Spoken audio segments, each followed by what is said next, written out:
Gadis ini menderita penyakit aneh di mana dia bisa menjadi kurus hanya dengan melakukan olahraga di tempat tidur. Asalkan dia berhubungan badan selama 1 detik saja, berat badannya bisa turun drastis.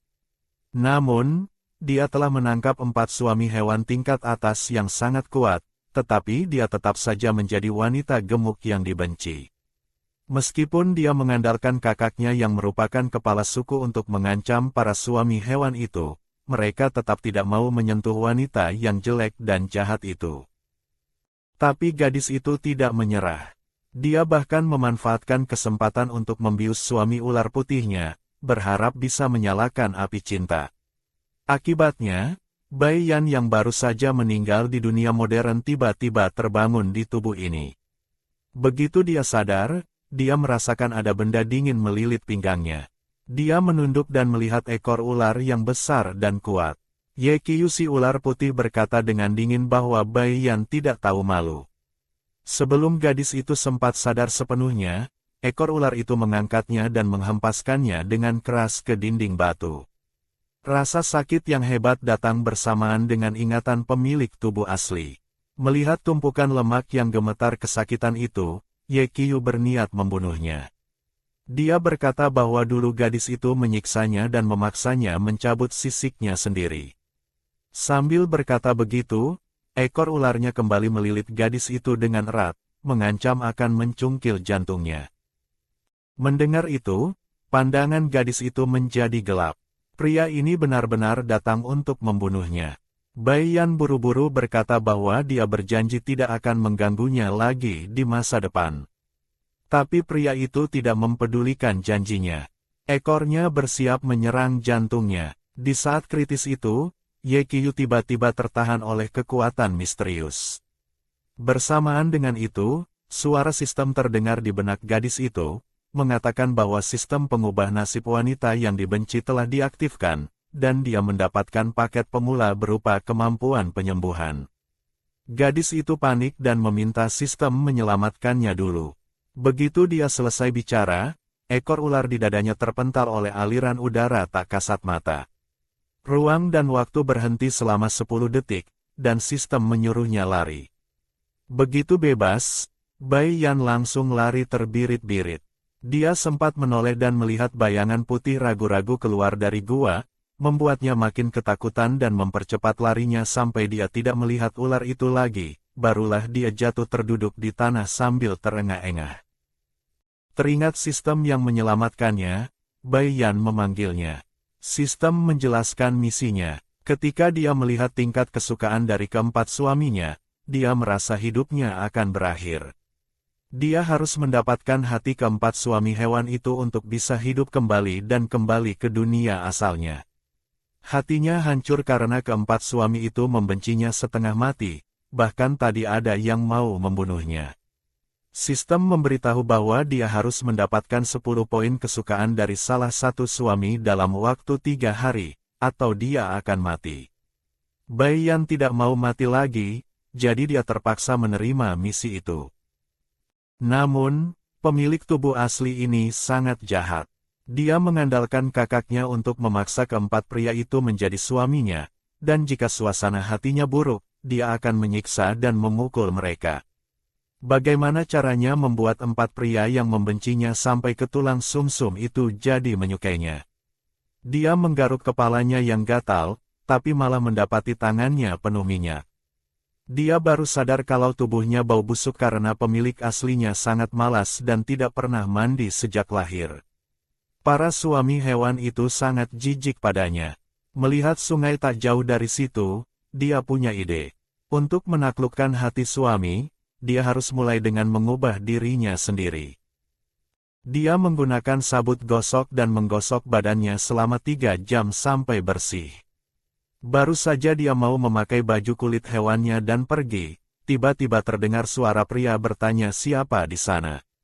Angin berhembus dan leher gadis itu langsung dicekik.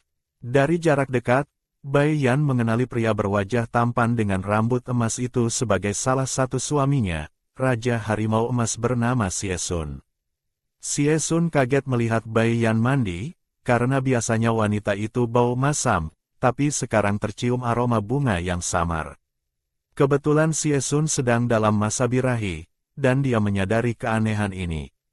Dia menuduh Bai Yan sengaja mandi di situ untuk menggodanya. Bai Yan menepis tangan pria itu dan hendak pergi, tapi Xie Sun menariknya dengan marah. Dia menuduh Bai Yan menggunakan buah perangsang untuk menggoda Ye Qiu sebelumnya, jadi sekarang pasti dia sengaja menggoda dirinya juga. Bai Yan tersenyum sinis dan berkata bahwa meskipun Xie Sun menari striptis di depannya pun, dia tidak akan tertarik. Xie Sun merasa gadis itu berbeda hari ini. Tapi kemudian wajahnya berubah, dia berkata Bai Yan tidak seharusnya datang ke sungai sendirian. Tiba-tiba Xie Sun mencengkeram pinggang gadis itu dan menekannya ke dalam air, jelas berniat menenggelamkannya. Jantung Bai Yan berdegup kencang, dia meronta sekuat tenaga tapi kalah tenaga. Dalam keadaan mendesak, dia mengeluarkan pisau batu dan menusuk ke arah vital pria itu. Xie Sun mengerang dan melepaskannya. Meski lolos dari bahaya tenggelam, serangan itu memicu sifat buas harimau itu. Xie Sun berubah menjadi wujud harimau dan menindih Bai Yan yang tak sempat kabur. Karena sedang masa birahi, kesadaran harimau itu kabur. Dia hanya ingin melampiaskan hasratnya dan terus mengendus leher Bai Yan. Kepala harimau yang besar itu membuat Bai Yan ketakutan setengah mati. Dia memegang kepala harimau itu dan mendorongnya menjauh sambil memanggil nama Xie Sun. Tiba-tiba, cahaya hijau menjalar dari tangannya ke seluruh tubuh harimau itu. Itu adalah kemampuan penyembuhan dari sistem. Seketika, harimau besar itu menjadi tenang dan mendengkur manja di atas tubuhnya. Bai Yan meningkatkan kekuatannya, dan beberapa detik kemudian Xie Sun kembali ke wujud manusia dan kesadarannya pulih. Tenaganya kembali penuh, bahkan rasanya bisa lari keliling bumi 3 kali. Xie Sun bingung kapan Bai Yan jadi sehebat ini, dan bagaimana bisa seorang wanita memiliki kekuatan penyembuh. Setelah mengobati Xie Sun, Bai Yan sangat lemah. Baru saja ingin pergi, pandangannya gelap dan dia pingsan. Xie Sun kaget dan dengan sigap menangkap tubuhnya yang lemas. Teringat kalau bukan karena Bai Yan dia pasti sudah menghancurkan suku karena mengamuk, dia pun berbaik hati membawa Bai Yan pulang ke tempat tinggalnya. Melihat wajah Bai Yan yang jelek, anehnya harimau itu merasa dia sedikit lebih manis dari sebelumnya. Sayangnya, pikiran baik itu cepat hilang karena keesokan harinya Bai Yan menemukan rahasia kecilnya. Saat Bai Yan bangun, sistem memberi selamat karena tingkat kesukaan Xie Sun bertambah 20 poin, dan toko serta ruang penyimpanan tingkat awal telah terbuka. Bai Yan jadi semangat. Dia berpikir apa yang harus dilakukan untuk menarik perhatian Xie Sun lagi. Dia melihat gua yang dingin itu dan mendapat ide untuk bersih-bersih. Dia menjemur kulit hewan dan merapikan isi gua. Saat membersihkan bagian dalam gua, dia menemukan lubang besar di tanah yang ditutupi ranting. Bai Yan menyingkirkan ranting itu dan melihat lubang itu penuh dengan daging buruan. Seharusnya hasil buruan jantan diserahkan ke istri, tapi harimau ini malah menyembunyikannya diam-diam. Bai Yan tidak peduli, dia bisa mandiri. Dia berniat menutupnya lagi dan pura-pura tidak tahu. Tapi saat itu Xie Sun masuk membawa barang. Melihat Bai Yan menemukan rahasia kecilnya, Xie Sun langsung marah dan membentaknya. Bersamaan dengan itu, notifikasi penurunan tingkat kesukaan terdengar. Bai Yan buru-buru meletakkan ranting dan menjelaskan bahwa dia hanya ingin membantu membersihkan gua agar lebih nyaman. Tapi sikapnya yang mencoba mengambil hati malah membuat Xie Sun makin jijik. Xie Sun mengusirnya, mengatakan anjing pun tidak sudi menjadi pasangannya. Bai Yan keluar dari gua sambil menggerutu pelan, tapi malah bertemu dengan tatapan mengejek dari luar gua. Ternyata itu Mina, wanita yang menyukai Ye Qiu si ular putih tapi didahului oleh Bai Yan, jadi dia sangat membenci pemilik tubuh asli ini. Mina mengejeknya. Bai Yan tersenyum santai dan membalas agar Mina lebih memperhatikan suaminya sendiri yang bernama Luoji, karena dia melihat Luoji memberikan hasil buruan ke wanita lain. Mina kaget dan curiga, karena memang belakangan ini makanan yang dibawa suaminya berkurang. Bai Yan tidak berbohong, pemilik tubuh asli pernah memergoki suami Mina memberikan daging ke sahabat baik Bai Yan sendiri, yaitu Nuoya. Nuoya yang sedang menonton pertengkaran itu kaget dan langsung memotong pembicaraan. Dia mengajak Bai Yan pergi, takut rahasianya terbongkar. Bai Yan menatap teman palsu ini. Dia ingat bahwa ide menggoda Ye Qiu dan menyiksa para suami hewan itu semua berasal dari hasutan Nuoya. Bai Yan bertekad akan membalas dendam untuk pemilik tubuh asli. Saat Mina mendesak siapa wanita itu, Bai Yan hanya menjulurkan lidah dan menyuruh Mina menebak sendiri. Dia tidak bodoh untuk langsung menuduh Nuoya yang punya reputasi baik sebagai calon dewi suku. Mina pasti tidak akan percaya dan malah mengira dia mengadu domba. Dia ingin Mina menemukannya sendiri. Setelah kejadian itu, Bai Yan kembali ke guanya sendiri. Begitu masuk, dia hampir muntah karena bau busuk. Daging mentah sisa sudah membusuk, dan kulit hewan yang tidak pernah dicuci sangat kotor. Dia menggunakan poin untuk membeli perlengkapan mandi dari sistem, lalu memakai masker dan sarung tangan. Dia masuk dan membuang semua sampah. Dia menyemprotkan disinfektan ke kulit hewan, lalu menyeret tumpukan cucian ke sungai dengan susah payah. Dia menganggap ini sebagai olahraga untuk kurus. Setelah mencuci 200 lembar kulit hewan, dia sadar tidak kuat membawanya kembali karena basah dan berat. Dia pergi ke hutan bambu, menukarkan poin dengan parang, dan membuat keranjang dari bambu. Saat hendak pergi, dia melihat seorang pria sedang mencuci kulit hewan di kejauhan. Pria itu berambut hitam dengan mata hijau dan ada bekas luka di sudut matanya. Itu adalah Mo Yu, suami serigala hitamnya. Dulu pemilik tubuh asli pernah mencabut bulu Mo Yu di musim dingin untuk menghangatkan diri, dan saat Mo Yu menghindar karena sakit, dia marah dan membakar wajah Mo Yu dengan kayu api, meninggalkan bekas luka itu. Bai Yan merasa bersalah atas kelakuan pemilik tubuh asli. Dia menghampiri Mo Yu untuk mencari simpati. Tapi Mo Yu sama sekali tidak mau menggubrisnya. Saat Bai Yan jongkok di sebelahnya, Mo Yu langsung geser menjauh 1 meter. Bai Yan dengan canggung menyodorkan deterjen bubuk, bilang itu bisa mencuci dengan bersih. Tapi pria itu tetap diam. Bai Yan mencoba mencari topik pembicaraan, mengatakan bahwa banyak kulit hewan yang Mo Yu berikan padanya sudah tidak bisa dipakai. Akhirnya Mo Yu bereaksi, suaranya serak seperti sudah lama tidak bicara, menyuruh Bai Yan mengambil yang ada di gua. Bai Yan menjelaskan bukan itu maksudnya. Dia minta maaf karena dulu tidak menghargai pemberian Mo Yu dan telah menyakitinya. Mo Yu terkejut, tidak menyangka wanita jahat seperti Bai Yan bisa minta maaf. Tapi dia yakin pasti ada maunya. Mo Yu berkata dingin bahwa kulit dan makanan ada di gua, ambil saja sendiri, tidak perlu bersandiwara. Dulu saat masih kecil, Mo Yu diselamatkan oleh Bai Yan yang saat itu masih kecil dan lucu. Karena rasa terima kasih itulah dia setuju menjadi suaminya. Tapi Bai Yan tumbuh menjadi jahat dan sering menyakitinya. Kebaikan masa lalu itu sudah lunas dibayar. Melihat penolakan Mo Yu, Bai Yan merasa tidak ada gunanya memaksa. Dia pamit dan pergi sambil memanggul kulit hewan yang berat. Melihat punggung Bai Yan yang berjalan sempoyongan, Mo Yu tampak berpikir. Bai Yan sepertinya berubah, dia bersih dan bahkan bisa minta maaf. Bai Yan menjemur kulit hewan lalu pergi ke hutan Yongye yang penuh energi spiritual.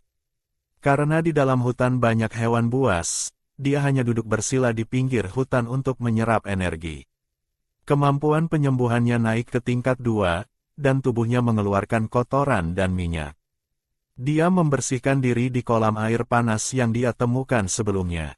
Setelah mandi, jerawat di wajahnya berkurang dan badannya terasa lebih ringan. Ternyata teknik penyembuhan ini juga punya efek melangsingkan. Karena lapar, dia memanjat pohon untuk memetik buah. Tiba-tiba terdengar suara yang mengagetkannya, membuatnya jatuh dari ketinggian 8 meter. Dia melihat bayangan merah mendekat dengan cepat. Dia kira akan ditolong, tapi ternyata dia jatuh menghantam tanah dengan keras. Chen Ran, si rubah merah, jongkok di sampingnya sambil tersenyum mengejek melihat kesakitannya. Chen Ran sangat tampan, tapi Bai Yan tidak berminat mengaguminya. Dia bertanya kenapa Chen Ran lari kencang kalau tidak niat menolong. Chen Ran menjawab dia cuma ingin melihat wajah jelek Bai Yan dari dekat.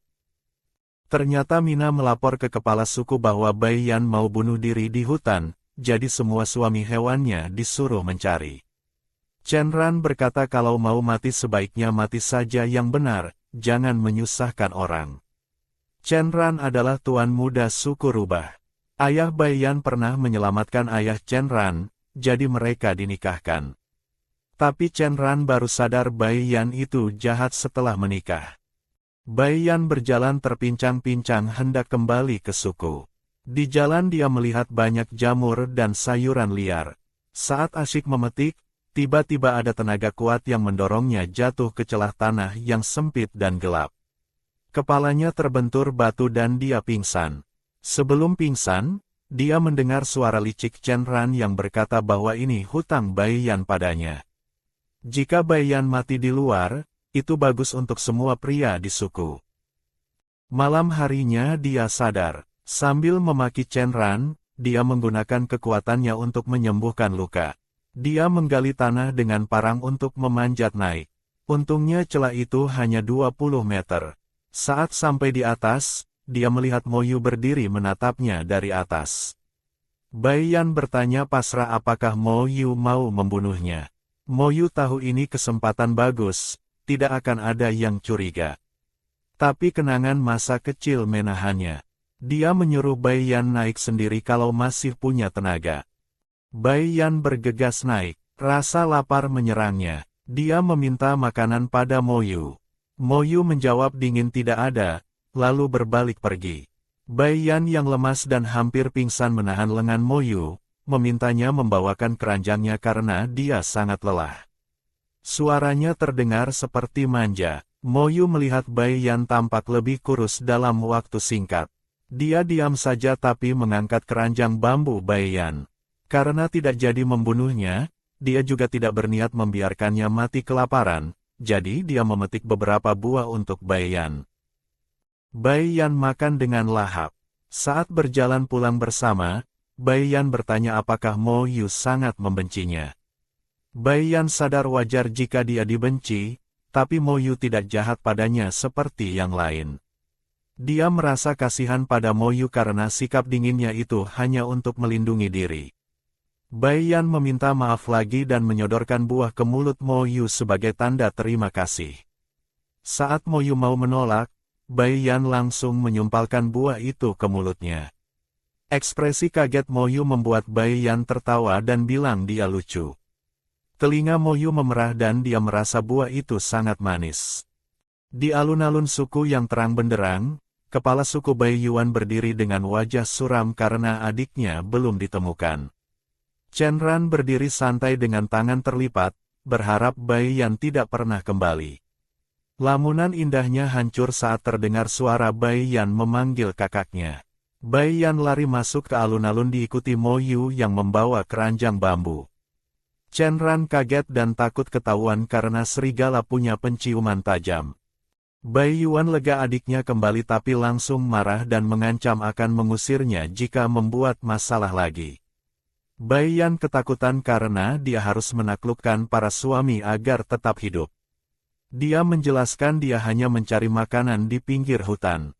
Bai Yuan makin marah mengingatkan bahaya hutan yang menewaskan ibu mereka. Bai Yan menahan sedih dan bilang dia sudah dewasa dan membangkitkan kekuatan super, Yi Neng, Yi Neng. Semua orang di sana heboh dan tidak percaya, mengira dia bohong supaya tidak diusir. Ye Qiu dan Chen Ran menatap curiga.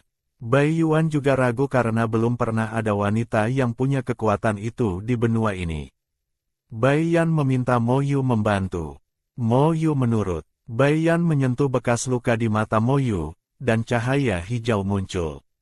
Luka itu hilang. Semua orang gempar. Mina menatap iri dan benci. Bai Yan dengan bangga pamer ke Mo Yu bahwa dia berhasil menyembuhkannya. Melihat senyum tulus Bai Yan, hati Mo Yu bergetar. Ye Qiu dan Chen Ran melihat kedekatan mereka dengan wajah tidak suka, bahkan Si Esun merasa kesal melihat Bai Yan tertawa lepas dengan si serigala pendiam itu. Melihat adiknya punya kemampuan hebat, amarah Bai Yuan hilang berganti rasa bangga. Dia berharap mereka bisa memajukan suku harimau bersama. Bai Yuan melunak dan menyuruh Bai Yan kalau mau ke hutan lagi harus ditemani suaminya. Bai Yan langsung menggandeng lengan Mo Yu dan meminta ikut berburu lain kali, sambil memamerkan keranjang bambu buatannya yang praktis. Kakaknya setuju.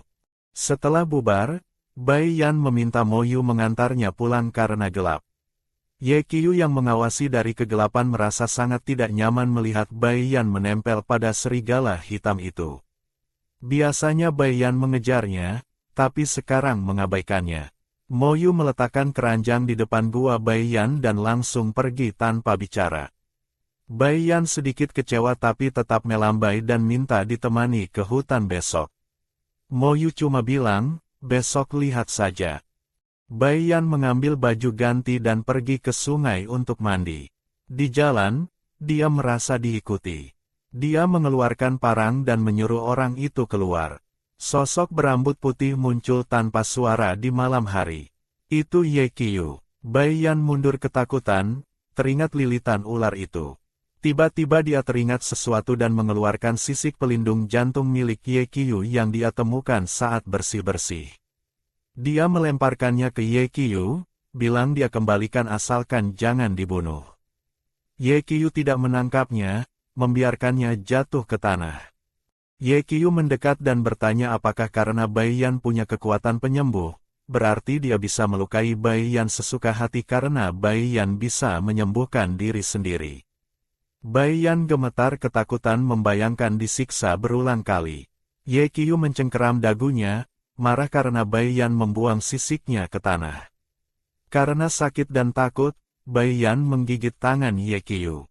Ye Qiu mendesis kesakitan dan melepaskannya, tapi merasa aneh saat digigit. Bai Yan mengelap mulutnya dan mengejek Ye Qiu. Ye Qiu mengancamnya lagi lalu pergi sambil mengusap bekas gigitan itu. Hatinya merasa aneh yang belum pernah dia rasakan sebelumnya.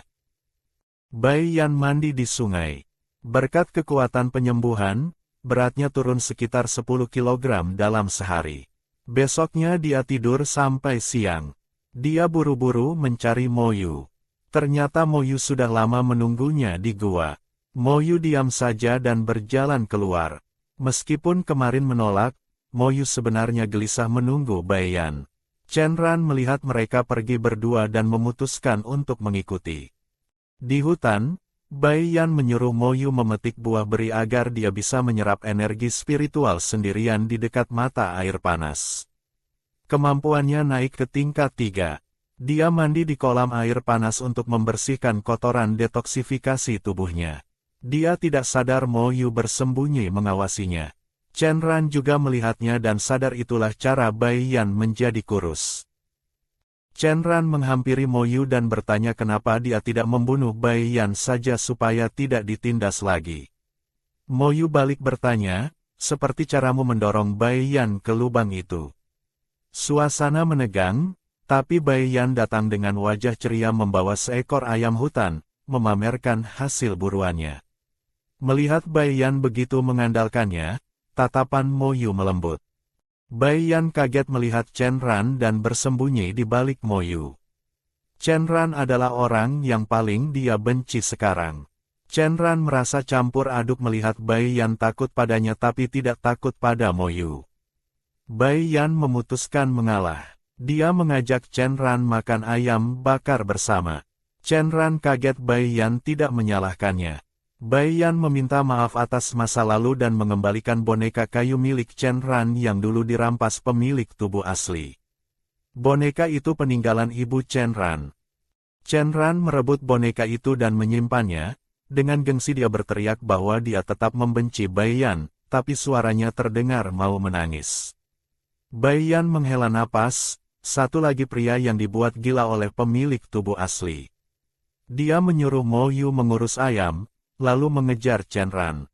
Chen Ran sedang memukuli rumput dengan tongkat karena kesal. Bai Yan melihat tanaman yang dipukul Chen Ran adalah pohon penghasil garam pohon uyah. Bai Yan langsung melompat melindunginya, membuat tangannya terpukul tongkat Chen Ran. Chen Ran kaget dan merasa bersalah. Bai Yan menjelaskan tanaman itu bisa menghasilkan garam. Chen Ran mengejeknya lagi. Bai Yan memintanya bicara baik-baik karena bagaimanapun mereka adalah suami istri. Mendengar itu dan mencium aroma tubuh Bai Yan yang wangi, Chen Ran memalingkan wajah malu-malu. Bai Yan memberanikan diri menangkup wajah Chen Ran dan menggodanya. Chen Ran panik dan menuduh Bai Yan mesum. Bai Yan tertawa dan berhenti menggodanya, lalu jongkok menggali bibit pohon garam itu. Chen Ran menatap punggung Bai Yan dan merasa tidak keberatan lagi jika Bai Yan bermanja padanya. Tiba-tiba sistem memberitahu kesukaan Chen Ran naik 10 poin dan toko tingkat 2 terbuka. Bai Yan menoleh.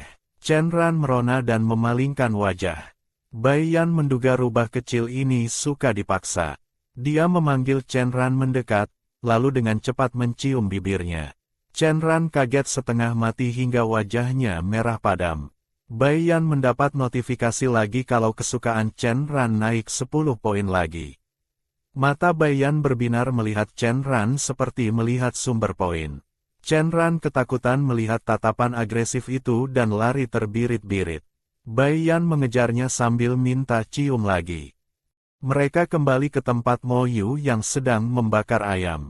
Melihat Chen Ran yang panik dan Bai Yan yang mengejar, Mo Yu diam-diam merasa lega Bai Yan kembali dengan selamat. Chen Ran jantungnya berdegup kencang dan tidak berani melihat Bai Yan. Bai Yan duduk santai di sebelah Mo Yu. Setelah makan ayam, mereka kembali ke suku. Begitu sampai, Chen Ran langsung kabur secepat kilat. Mo Yu mengantar keranjang bambu ke gua Bai Yan. Melihat gua yang sudah bersih dan rapi, Mo Yu takjub. Bai Yan memberikan setengah hasil petikan hari ini sebagai ucapan terima kasih karena sudah menemaninya. Mo Yu menerimanya dan pergi. Berkat poin dari Chen Ran, Bai Yan bisa membuka berbagai obat dan makanan dari toko sistem. Dia menukar pil penurun berat badan dan setelah meminumnya, perutnya terasa bergejolak. Begitu keluar dari toilet, berat badannya sudah turun 50 jin. Melihat masih ada bibit ubi jalar di toko, dia mendapat ide. Memanfaatkan kegelapan malam, dia segera menukarnya dan pergi mencari kakak pemimpinnya. Melihat adiknya datang, pria itu secara refleks mengambil makanan dan bertanya, apakah makanannya kurang. Gadis itu tertawa dan menangis melihatnya, ternyata citra jahatnya benar-benar melekat di hati orang-orang.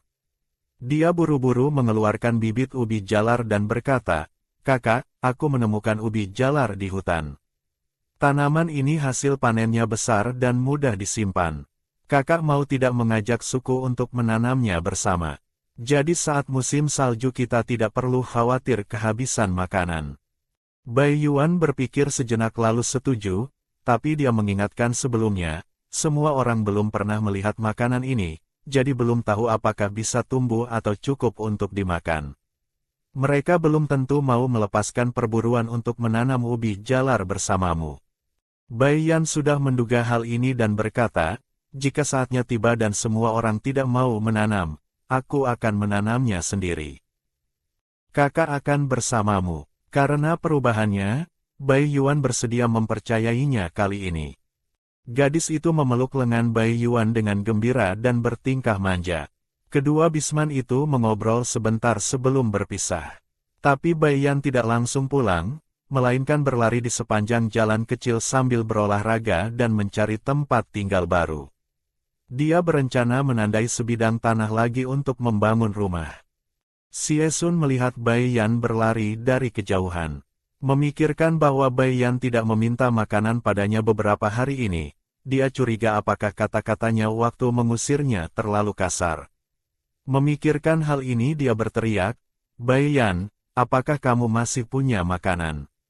Mau aku ambilkan sedikit? Mendengar itu gadis itu berhenti dengan terkejut, telinganya berhalusinasi. Reaksi yang tidak sesuai dugaan membuat Siesun agak malu dan marah. Kalau tidak mau, ya sudah. Melihat harimau besar itu marah, Bai Yan berlari kecil mengejarnya untuk membujuk. Dia mengeluarkan kalung gigi harimau dari ruang spasialnya dan berkata, "Ini, kembalikan padamu." Ini adalah gigi yang dicabut paksa oleh pemilik tubuh asli dari harimau besar itu untuk dijadikan kalung. Namun melihat ini, Siesun justru makin marah bertanya, "Apa maksudmu? Ingin memutuskan hubungan denganku?" Tanpa mencium bau pasangannya, setelah ditenangkan dia akan menjadi pemarah tanpa sebab. Karena gigi harimau sudah diberikan padanya, itu sudah jadi miliknya. Mengembalikannya sekarang bukankah berarti ingin putus hubungan? Bai Yan tertegun dan melambaikan tangan berkata, "Tidak, tidak, aku bukan bermaksud begitu." Pria-pria ini benar-benar sulit dimengerti. Melihat tampang memelasnya, hati Siesun melunak. "Tunggu sebentar," katanya, lalu berjalan kembali ke gua dan mengambil 2 potong besar daging mentah untuknya. Dengan gengsi dia berkata, "Ini untukmu, aku tidak ingin pejantan lain bilang aku menyiksamu." Melihat sikap canggungnya, gadis itu merasa lucu dan langsung memeluknya. "Terima kasih ya." Siesun tanpa sadar memegang pinggangnya, merasakan kehangatan di pelukannya dan jantungnya berdebar kencang. "Tolong," dia agak imut. Sistem, tingkat kesukaan Siesun bertambah 10, umur bertambah 10 hari. Seketika sudut mulut gadis itu naik tak tertahankan. Setelah mengantar orang itu pergi, dia tidur dengan bahagia. Keesokan harinya Bai Yuan mengumpulkan semua bisman dan membicarakan soal belajar menanam ubi jalar dengan Bai Yan. Benar saja, tidak ada satupun bisman yang mau. Belum melihat kemampuan asli gadis itu, mereka semua menganggap dia sedang main rumah-rumahan. Bai Yan tidak memaksa, dia menukar sedikit bibit ubi jalar dan turun ke ladang sendiri. Mo Yu yang melihat gerakannya dari samping berjalan maju dan berkata, "Aku akan bersamamu." Begitu suaranya jatuh, harimau besar tidak mau kalah dan berkata, "Aku juga." Ye Qiu dengan ekspresi datar berkata, "Dan aku." Chen Ran dengan senyum rubah standarnya berkata, "Mereka semua dapat jatah, mana mungkin aku ketinggalan." 4 orang ditambah Bai Yuan sibuk seharian menanam bibit ubi jalar. Melihat hamparan warna hijau, suasana hati Bai Yan sangat baik. Dia memasak ikan bakar batu untuk mentraktir semua orang. Melihat mereka makan dengan lahap, Mina dan Noah merasa sangat iri dan benci. Kenapa gadis sialan itu makan begitu enak? Tidak bisa, aku harus membuatnya lenyap. Pagi hari kedua adalah hari dia berjanji pada kakaknya untuk mengajari para betina membuat keranjang. Datang ke alun-alun, semua orang terkejut Bai Yan terlihat lebih kurus dan jauh lebih cantik. Sampai melihat bambu di tangannya dengan lincah berubah menjadi gelas, semua orang tidak bisa menahan kekaguman dan belajar dengan serius. Hanya Mina yang dengan kesal memainkan bilah bambu. Tiba-tiba jarinya terluka. Dia menjerit kesakitan melempar bilah bambu yang tidak berbentuk dan bangkit berdiri. "Benda apa ini? Aku tidak mau belajar." Bai Yan tidak memanjakannya, mau pakai ia belajar, kalau tidak mau ia pergi. Mina sangat marah sampai memelototinya, menendang gelas yang baru setengah jadi dan berkata, "Aku tidak mau buat." Lalu berbalik dan lari. Betina lain saling pandang tapi tidak ada yang pergi.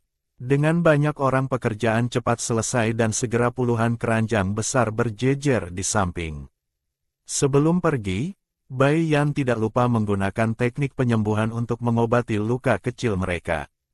Para betina yang kurang lebih pernah memaki Bai Yan merasa malu melihat dia tidak hanya mengajari keterampilan baru tapi juga mengobati mereka. Hanya saja hal baik tidak berlangsung lama, tengah malam alun-alun kebakaran hebat. Semua keranjang habis terbakar. Melihat keranjang yang dilahap api, mata Bai Yan berkilat sedih. Besok adalah hari berburu, padahal keranjang sebanyak ini bisa memuat banyak barang.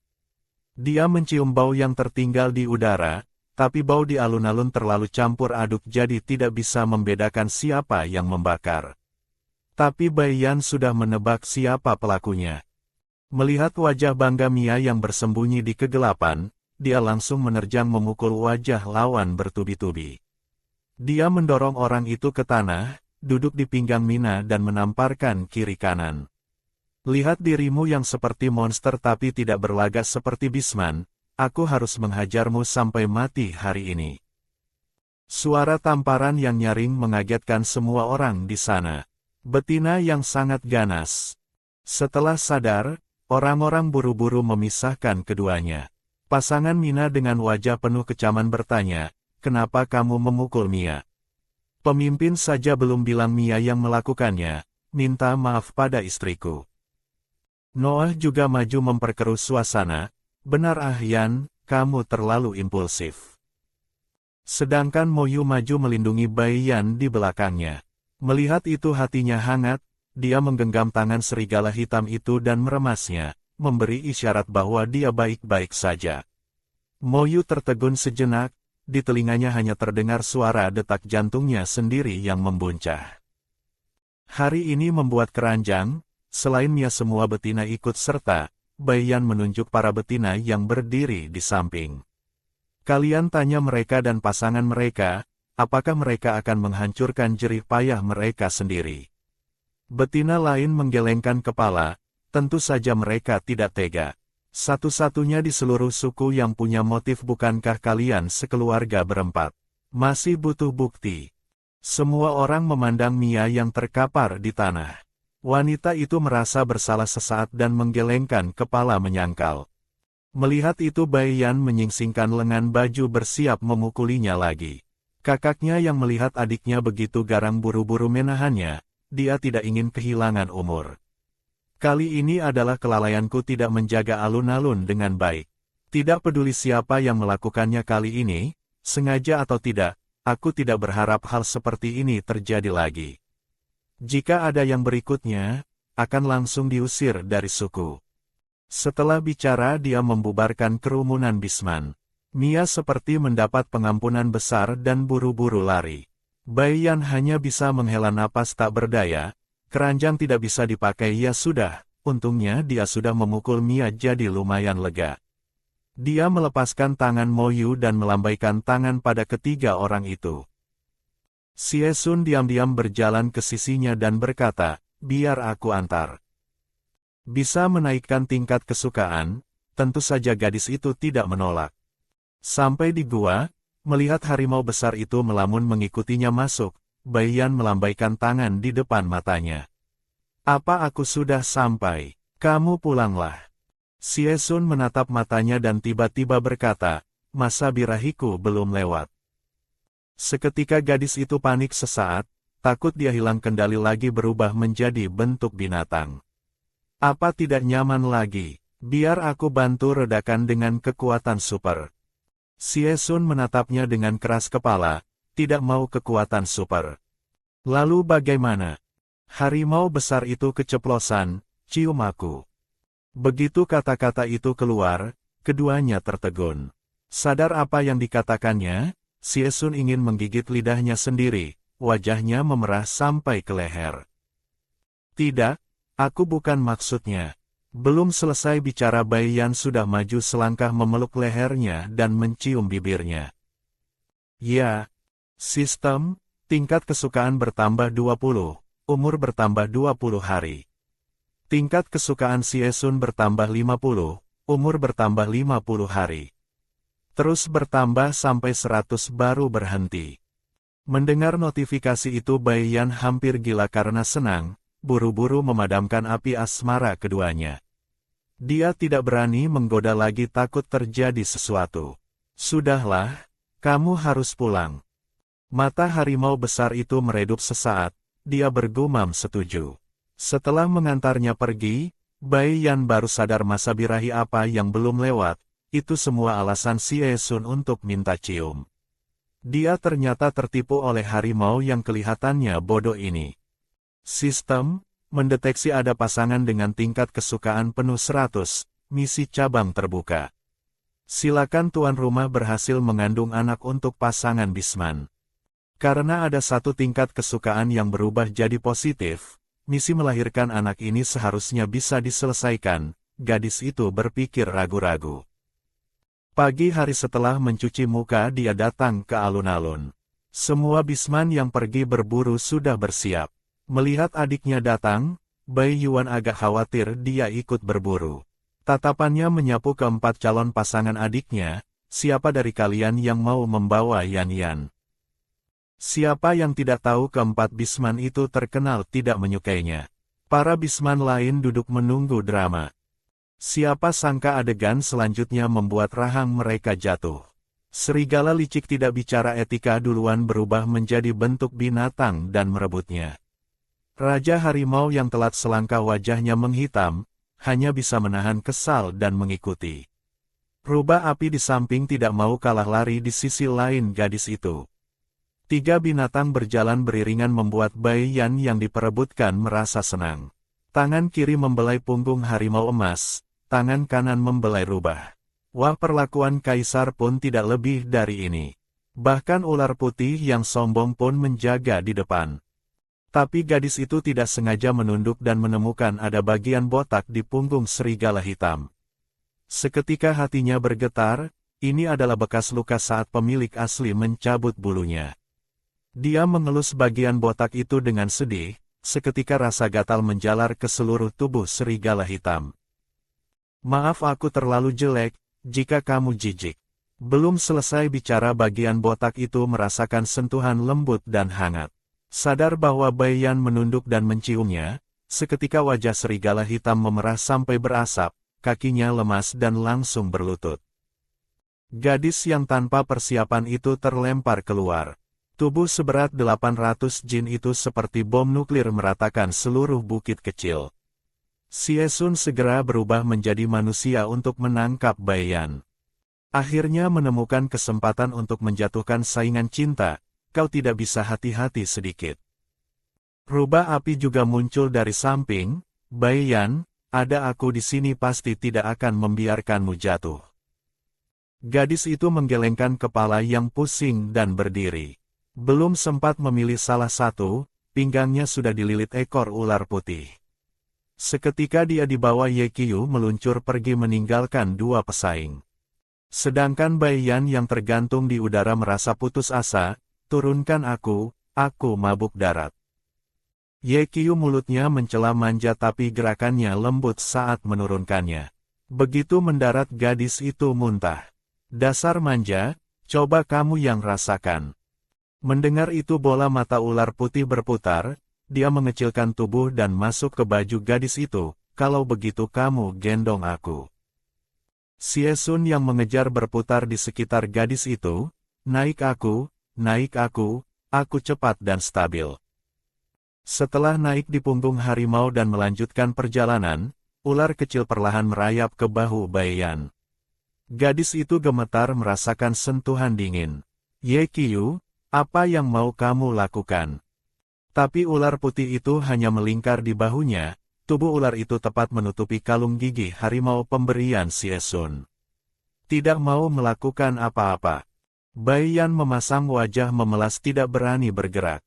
Harimau besar tidak tahan melihatnya, jangan tindas Yan. Mendengar itu ular putih menunjukkan taringnya menatap gadis itu dengan santai, apa aku menindasmu? Bai Yan mencengkeram punggung harimau hampir menangis. Tidak ada. Mana berani dia bilang ada. Mendengar itu suasana hati Ye Qiu sangat baik dan menarik kembali kepalanya.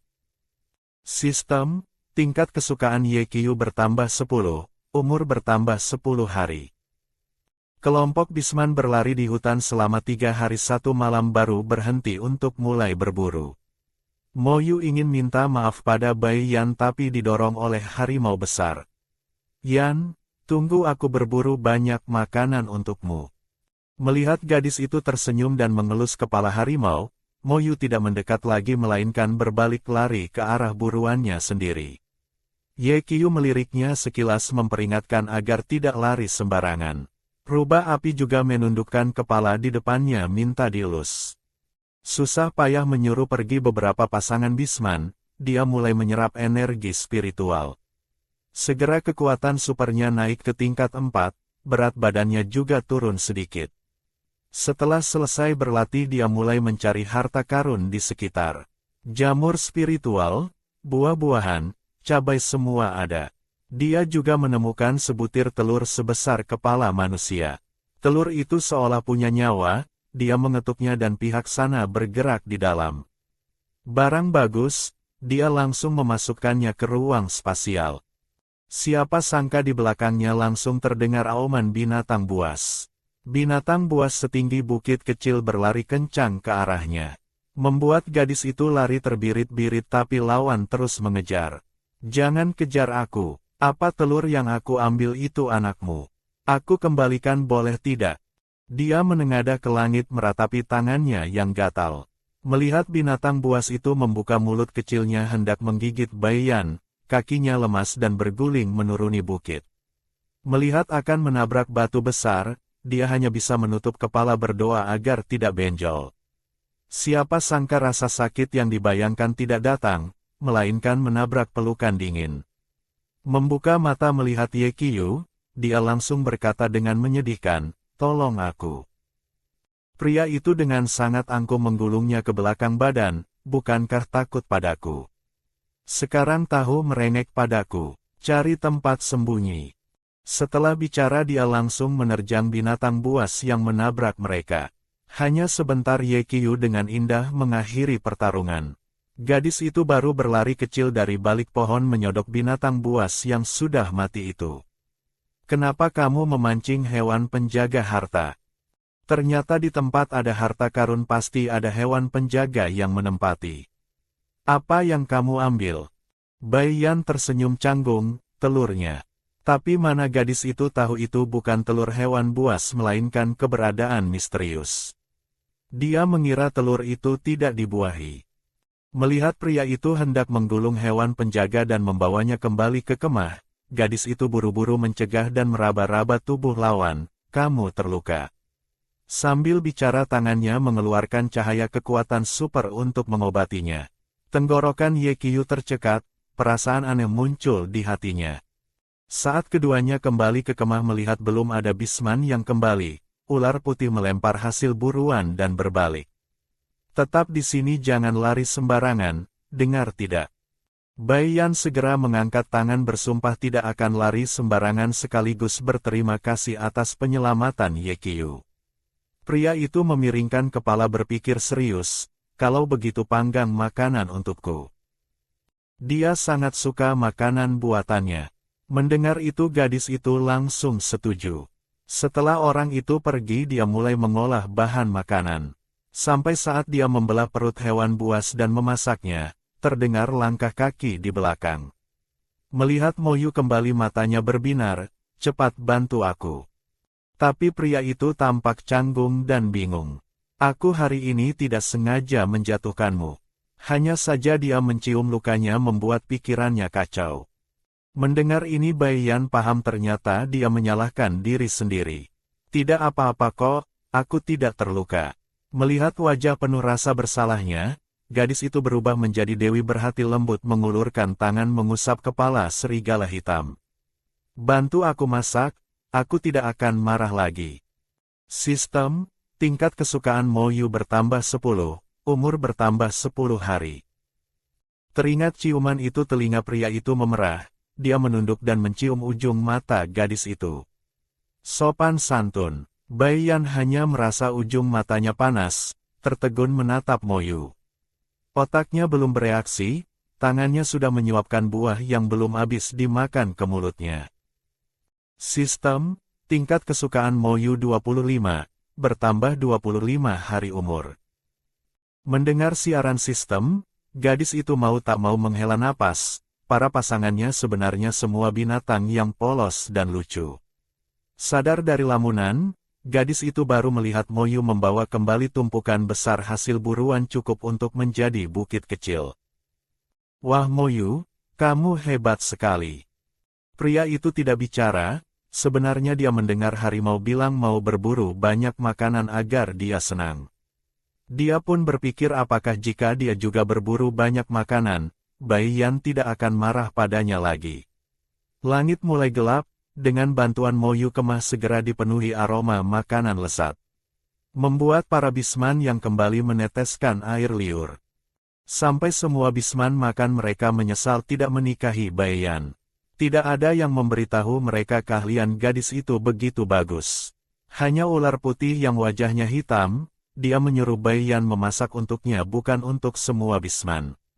Setelah sekelompok hewan kenyang, gadis itu membawa Xie Sun mencuci panci. Setelah membereskan semua barang ke dalam ruang spasial, dia bertatapan dengan mata bingung harimau besar. Gadis itu seketika agak merasa bersalah. Kekuatan superku, tidak perlu terlalu kaget. Xie Sun mengangguk dan mengulurkan tangan padanya, ayo kita pulang. Pria itu satu tangan menggandengnya, satu tangan memegang obor berjalan pulang. Saat ini dia sangat berharap jalan ini tidak ada ujungnya.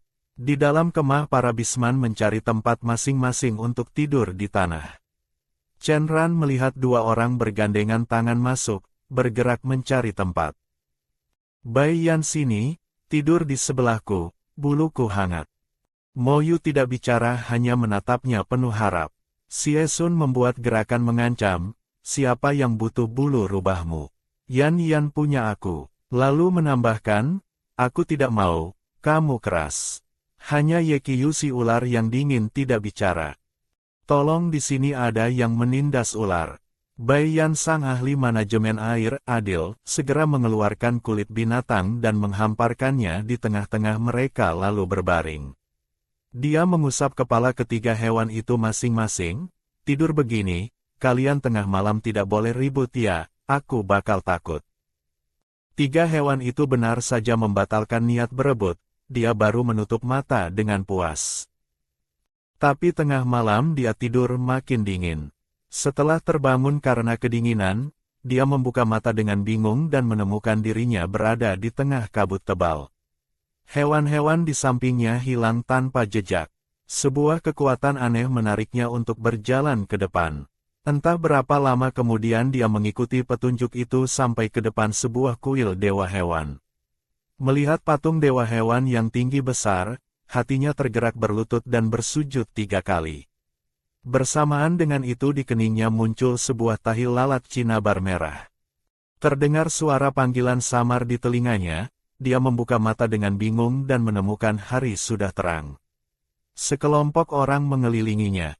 Yan, akhirnya kamu bangun, aku panggil bagaimanapun tidak ada reaksi. Suara Chen Ran terhenti menatap keningnya seperti melihat hantu. Bai Yuan dan Xie Sun juga memperhatikan perbedaannya, harimau besar itu sangat gembira. Tanda Dewi. Ternyata setiap pemilihan Dewi suku harimau, Dewi yang terpilih akan muncul tanda titik bulat di keningnya. Semua bisman yang hadir menatapnya dengan hormat. Bai Yan menjadi Dewi baru. Beberapa hari berikutnya saat istirahat, harimau besar selalu memaksa tidur di samping gadis itu takut terjadi masalah lagi padanya. Moyu juga diam-diam memegang tangannya. Chen Ran yang tersingkir marah sekali. Sedangkan Yekiyu berubah menjadi ular kecil masuk ke selimut kulit binatang dan melingkar di perut Bai Yan. Beberapa hari kemudian saat tim pemburu kembali ke suku dengan hasil buruan berlimpah, terdengar kabar Mina berlari ke hutan demi membangkitkan kekuatan super dan kakinya digigit putus oleh binatang buas. Sekelompok orang datang ke pintu gua Mina, melihat di sini sudah dikelilingi banyak bisman. Noah sekilas melihat tanda Dewi di kening Bai Yan, jantungnya berdegup kencang. Yan, keningmu kenapa? Melihat dia lupa menutupi ketakutan di wajahnya, gadis itu menjawab dengan santai, aku juga tidak tahu kenapa tiba-tiba jadi begini. Sikap tenang itu benar-benar membuat topeng Noah hampir retak, hanya bisa menggertakkan gigi pura-pura senang. Sedangkan Bai Yuan setelah memeriksa kondisi Mina berkata pada adiknya, Yan, Mina bergantung padamu. Bai Yan tahu apa yang dipikirkan kakaknya, populasi bisman sulit, suku harimau sudah lama tidak ada kelahiran anak baru. Jika kehilangan satu betina lagi akan menjadi kerugian bagi suku harimau. Dia tidak memperhitungkan dendam pribadi saat ini, memeriksa kaki lawan dengan serius. Kaki kanan dari lutut digigit putus oleh gigi tajam binatang buas, lukanya mengerikan. Bai Yan membersihkan luka dengan serius lalu menggunakan teknik penyembuhan. Luka segera menutup tapi tidak bisa menumbuhkan kaki baru. Tak lama kemudian wajah Mina berangsur pulih warnanya. Dia juga agak lemas karena penggunaan kekuatan super berlebihan, dipeluk Ye Qiu untuk menyeimbangkan tubuhnya. Mina yang sadar menangis keras karena selamat dari maut. Tapi melihat dirinya tidak punya betis seketika dia hancur. Aku tidak mau tidak punya kaki. Tanpa kaki dia tidak bisa berjalan. Memikirkan hal ini dia mendorong pasangannya dengan gila, berjuang turun ke tanah merangkak ke arah Bai Yan dengan wajah pucat.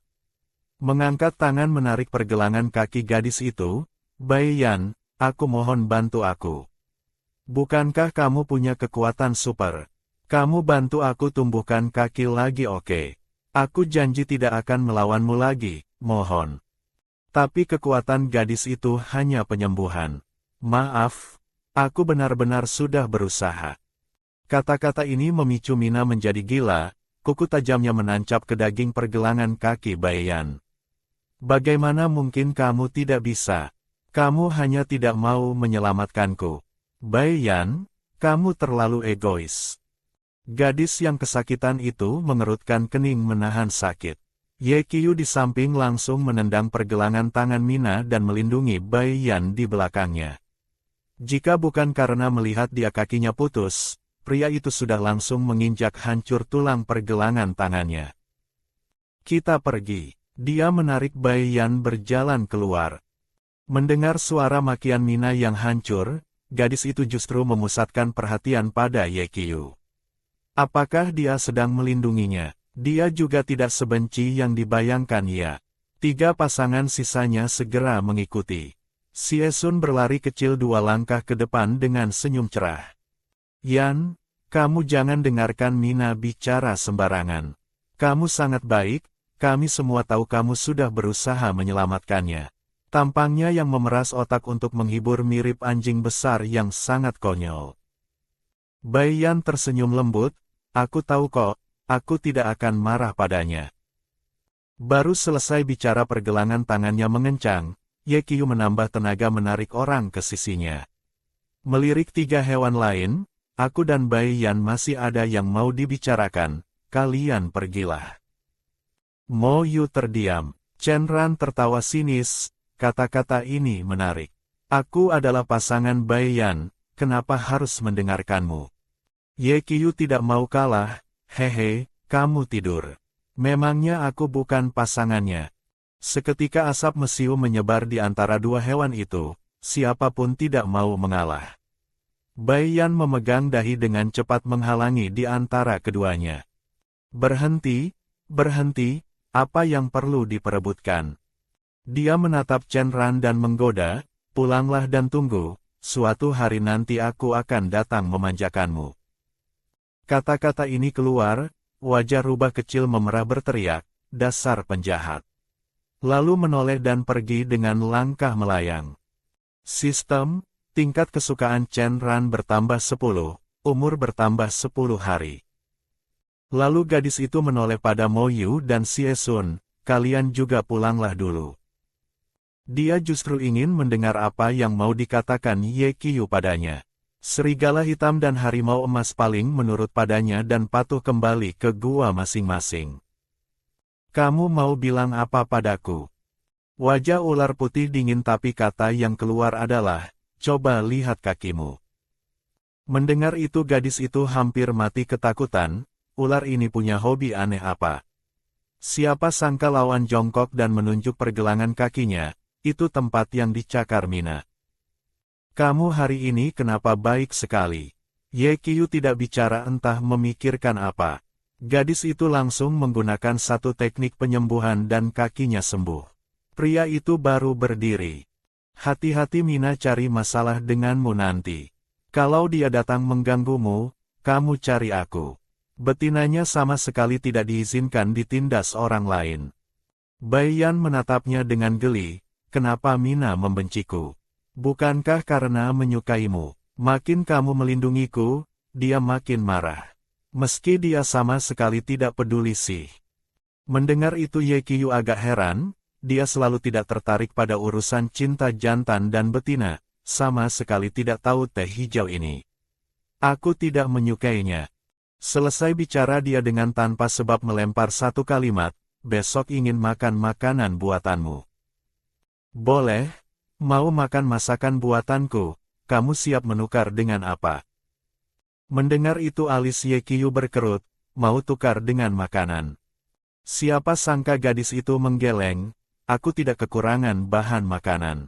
Telunjuknya menunjuk otot dada Ye Qiu, aku ingin barang lain, misalnya hatimu. Seketika alis pria itu berkerut, kamu mau membunuhku. Pria yang tidak romantis ini, Bai Yan sungguh tidak berdaya untuk berkomentar. Sudahlah, kamu pulang cuci kaki dan tidur sana. Ye Qiu melihat sikapnya berubah-ubah berjalan keluar dengan wajah dingin, besok datang makan. Seketika suara notifikasi sistem berbunyi, tingkat kesukaan Ye Qiu bertambah 10. Umur bertambah 10 hari. Mendengar itu Bai Yan makin tak berdaya, sepertinya tidak bisa memperlakukannya dengan sikap pasangan normal. Sedangkan Ye Qiu yang berjalan sendirian di jalan pulang masih bingung kenapa Bai Yan mau membunuhnya. Tiba-tiba mendengar suara dari hutan kecil, suara betina lembut, kamu sungguh kasihan, jika suatu hari aku jadi begini, apakah kamu masih akan tulus mencintaiku? Tentu saja, hatiku hanya ada kamu. Seketika mata Ye Qiu membelalak, dia mengerti Bai Yan bukan mau mencungkil jantungnya tapi ingin dirinya tulus mencintainya. Benar saja di hatinya masih ada dirinya. Berpikir begitu suasana hatinya tiba-tiba menjadi gembira. Jika Bai Yan tulus berubah, dia berjanji tidak akan bersikap dingin lagi padanya. Keesokan paginya Mo Yu membantu gadis itu memupuk ladang ubi jalar. Bai Yan yang lelah dan berkeringat menyuruhnya mengipasinya. Dia turun ke air untuk mandi. Mendengar suara air pria itu tidak menoleh tapi wajahnya merah sampai ke akar telinga. Bai Yan mengundang Mo Yu ke rumahnya untuk makan karena sudah janji memasak untuk Ye Qiu jadi tidak enak pilih kasih. Ye Qiu datang tepat waktu. Chen Ran dan Xie Sun juga tanpa janji datang bersamaan. Melihat 4 hewan berkumpul di dalam gua Bai Yan tertegun, masih saja masakannya kurang. Saat beberapa orang duduk makan, Mo Yu dengan perhatian menjepitkan sepotong daging untuknya. Melihat itu Chen Ran tidak mau kalah menyerahkan paha ayam besar pada Bai Yan. Wah, rubah ini berubah sifat. Teringat dia ada perlu dengan Chen Ran, dia menaruh balik paha ayam itu. Kamu makan lebih banyak. Chen Ran tertegun, kilatan kecewa melintas di matanya. Mendengar sistem bilang tingkat kesukaan rubah kecil turun, Bai Yan hampir tidak percaya dia masih kurang pengertian apa. Dia dengan wajah dingin mengambil kembali paha ayam itu dan berkata, nanti Chen Ran cuci piring dan lap meja. Kali ini rubah kecil terkejut, apakah Bai Yan sebegitu membencinya? Setelah pengamatan selama ini dia menemukan sikap Bai Yan padanya paling buruk. Mungkinkah gadis itu melihat ketulusan palsunya? Tapi jelas dia yang menyiksanya duluan, bagaimana mungkin dia bisa dengan mudah melepaskan kewaspadaan? Rubah kecil makin pikir makin sedih, air mata menggenang di matanya. Takut ketahuan orang, dia lari keluar secepat kilat. Suaranya agak keras. Bai Yan kaget, bukankah cuma satu paha ayam? Tidak perlu sampai begitu kan? Xie Sun dan Mo Yu tidak bicara, hanya terus memberinya lauk. Ye Qiu mendengus, dia kira hari ini makan cuma berdua dengan Bai Yan, ternyata datang begitu banyak orang, sekarang pergi satu juga bagus. Gadis itu mengambil satu paha ayam menyuruh mereka makan dulu, dirinya mengejar keluar. Chen Ran menyadari gadis itu mengejarnya lalu terus menunggu dia mengajaknya bicara, tapi ditunggu setengah hari lawan masih tidak bereaksi, mau tak mau meliriknya sekilas. Bodoh, berdiri saja buat apa? Masih tidak ke sini. Meski dia manja dan bermulut tajam tapi lirikan ini sungguh penuh pesona. Melihat itu jantung gadis itu berdegup kencang ingin sekali membulinya sampai menangis. Menekan pikiran kotor di otaknya, Bai Yan maju menyerahkan paha ayam padanya. Kenapa marah? Dia mengulurkan tangan melewati bahunya mencubit pipinya. Semua orang ada di sana, tidak memberiku wajah ya. Posisi yang seolah memeluk itu membuat rubah kecil merah wajahnya. Kamu membuliku lagi, kamu menyebalkan sekali. Dan Bai Yan justru tidak melepaskannya, mengambil kesempatan memakan tahu, mengambil keuntungan fisik beberapa kali. Melihat wajah rubah kecil yang makin merah, dia menggoda, oh, benci aku lagi. Dia benar-benar seperti preman kecil langsung mendorong Chen Ran ke tanah. Nah, kalau kamu sudah sebenci ini padaku, kalau tidak melakukan sesuatu bukankah sayang sekali? Selesai bicara langsung menunduk mencium bibirnya. Seketika kembang api meledak di otak rubah kecil, sesaat tidak tahu harus berbuat apa. Mengandalkan insting, dia menutup mata. Tapi tepat saat dia mengira akan lebih dalam, Bai Yan justru mundur bangkit dan membicarakan hal serius. Kekuatan supermu api kan? Seluruh rubah polos itu hampir tidak bisa bereaksi, betina yang habis manis sepah dibuang ini. Aku ingin bangun rumah, kamu bantu aku bakar batu bata biru ya. Rubah kecil meski tidak mengerti apa itu rumah dan batu bata biru, tapi Bai Yan membutuhkannya, ini lebih membahagiakan dari apapun. Dia setuju dengan angkuh. Saat gadis itu mulai membangun rumah, 4 pasangan hewan itu semua sadar diri datang membantu. Kekuatan api rubah kecil membakar selama sebulan penuh, hampir kering kerontang. Rumah akhirnya jadi. Dan Bai Yan tidak pelit mengajarkan cara membangun rumah pada suku. Keempat pasangan hewan itu memuji otak gadis itu encer, rumah seindah ini baru pertama kali mereka lihat. Tapi gadis itu tidak puas lagi, berencana menggali sumur air di depan pintu. Dia memanggil Moyu untuk membantu mencari posisi tepat, menyuruh serigala hitam menggali ke bawah. Sampai 10 meter kemudian akhirnya keluar air. Pria itu badannya juga sudah kotor sekali. Melihat itu dia punya ide jahil, mengangkat ember air dan menyiram ke arah lawan. Seketika Moyu basah kuyup sampai ke hati. Hatinya berat, apa dia melakukan kesalahan? Kenapa Yan Yan menghukumnya? Melihat lawan bingung dan sedih, gadis itu seketika merasa bersalah, buru-buru maju menggenggam tangannya. Maaf, aku cuma mau bercanda. Apa terlalu dingin? Kita pulang, di rumah ada air panas, kamu mandi dulu. Moyu dengan patuh membiarkan gadis itu menggandengnya. Yan bilang pulang, dia dan Yan Yan punya rumah. Sistem, tingkat kesukaan Moyu bertambah 10, umur bertambah 10 hari. Mendorong pria itu ke kamar mandi, gadis itu memikirkan mau makan apa malam ini. Saat sedang melamun, Moyu keluar. Tapi detik berikutnya dia membelalakkan mata. Kak, dia ternyata tidak pakai kulit binatang, baju. Tangan gadis itu lebih cepat dari otaknya membanting pintu menutup. Suaranya serak, kenapa kamu tidak pakai baju? Pria itu tidak mengerti kenapa reaksinya begitu besar, masih berdiri dengan santai, basah, pakai baju tidak nyaman. Cahaya dari jendela jelas menampilkan 32 potong otot perut dan otot dada lawan. Bai Yan belum sempat menjawab sudah merasakan ujung hidungnya panas meneteskan beberapa tetes darah. Melihat itu pria itu panik, segera memeluk orang itu ke dalam pelukannya, wajah penuh kekhawatiran. Yan Yan, kamu kenapa? Dekat dengan otot dada yang kencang sulit membuat orang tidak berpikir macam-macam. Dia penasaran mengangkat tangan meremasnya. Seketika lawan memeluknya makin erat. Yan, sepertinya aku sakit. Bai Yan tentu tahu dia sakit apa. Tidak apa-apa, disuntik saja sembuh.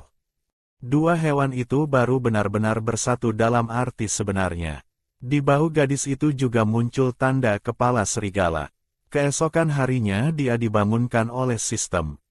Sistem, selamat tuan rumah berhasil hamil.